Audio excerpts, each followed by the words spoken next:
runs. I don't know if they had seen those before, if they've been exposed to those, but you're talking about a guy who's one pass who I recruited as an elite athlete and a really good runner, and we're different than that. So it's a different kind of run game stuff. I think people just look at rushing stats; they don't look behind it. I mean, there's a lot more to the story sometimes than just what meets the eye. Any update on Tyson Campbell and how he's doing right now? Yeah, he's pushing through. He was out there today trying to work and help us out, but he's mentally getting prepared, and he's not able to take a lot of reps. What sorts of challenges does that offense pose, especially given the talent on their offensive line? I missed your first part. What sort of challenges does Notre Dame offense pose to you, especially given the talent? Well, they got multiple formations. They got tempo. They've got the ability to do a lot of things. They got a lot of offense.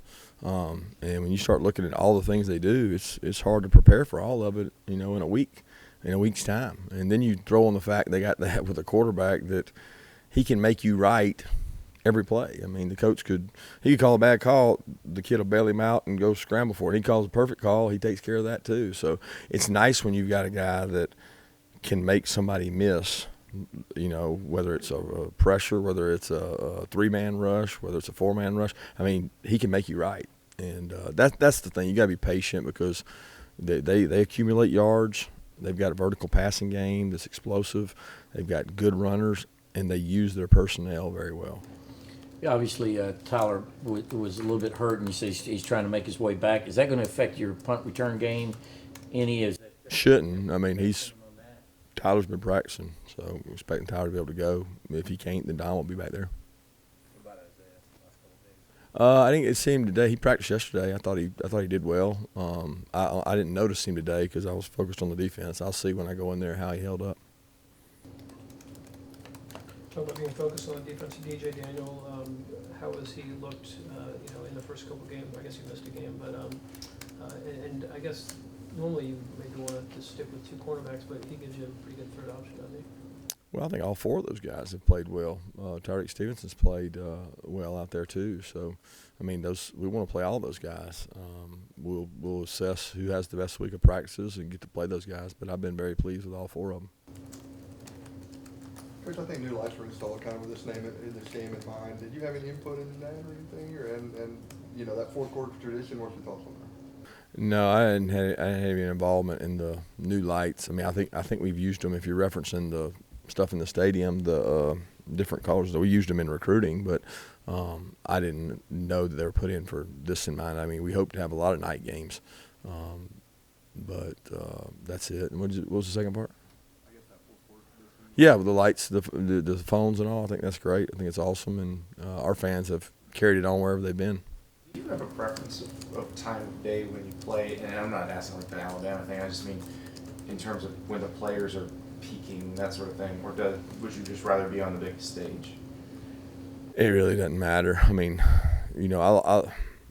I like an early game that allows you the afternoon off to enjoy other games, and I like to not play in the super duper heat because I think it makes it less desirable for the players.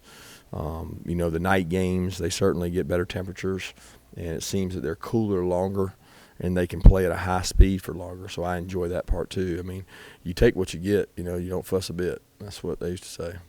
How big of an impact do you realistically think being at home in a game of this magnitude, the crowd will have on Notre Dame's offense and their ability to communicate? I don't know that. I mean, I don't know how much they prepared for that. I don't know. I know this, when you have an experienced quarterback, which they do, it's less of an impact than an inexperienced quarterback. But I do know that our crowd will have an impact. Whether it's on a lineman, whether it's on a communication of a receiver or a tight end, who knows? But they'll have an impact on the game, and we need them to because that's the advantage of playing at home. You talk about limiting the outside noise and all that kind of stuff, and obviously, but this week when you have both game day and primetime CBS, they're the realities of trucks pulling into town, and then those producers and stuff want set extra interviews and stuff like that. Do you get involved and try to put limitations specifically on that kind of stuff? Like you can have my players, but you got them X amount of time on this day, and how do you manage that part of it?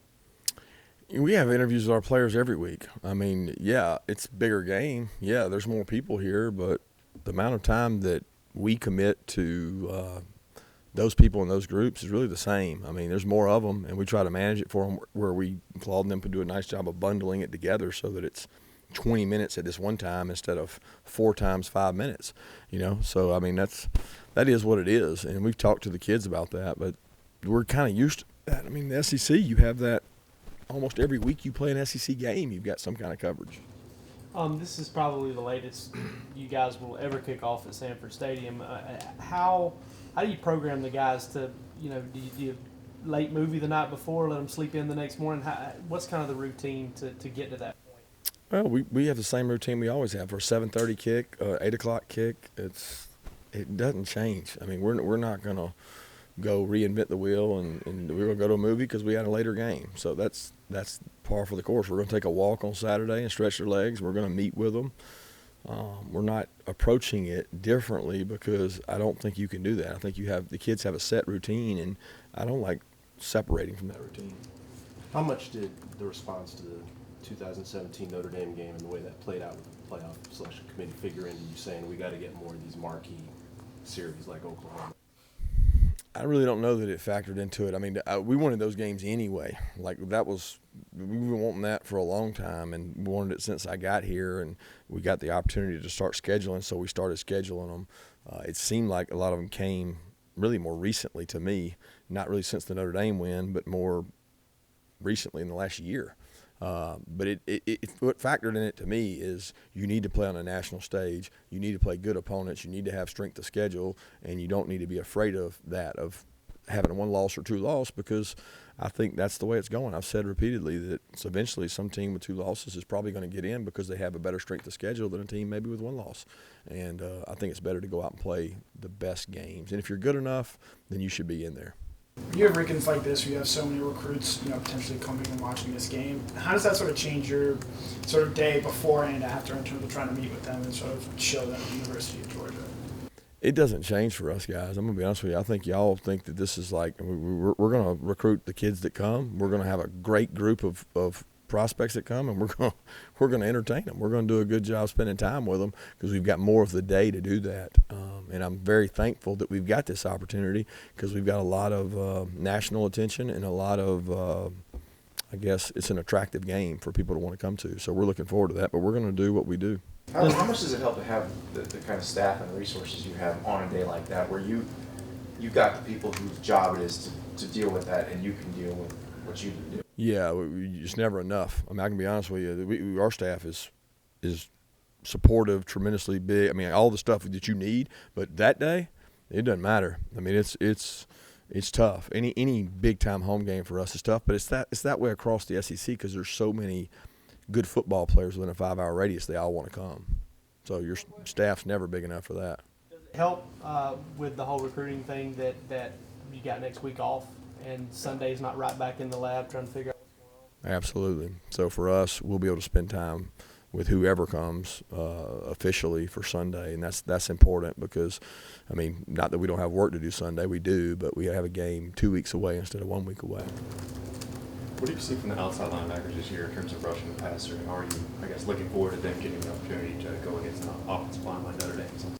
Yeah, I think they've been technically sound. They play with a great motor. I think that room has changed so much in the last, 6-7 months because Aziz has taken over the room. He's such a positive impact. He's a great leader. Nolan is a positive impact. Jermaine has been a positive. It's just the dynamic in that room. They get along so well. They compete really hard, and they're playing at a high level. I mean, they're producing more sacks than we've gotten in a long time. So Dan's doing a great job with them. Thanks.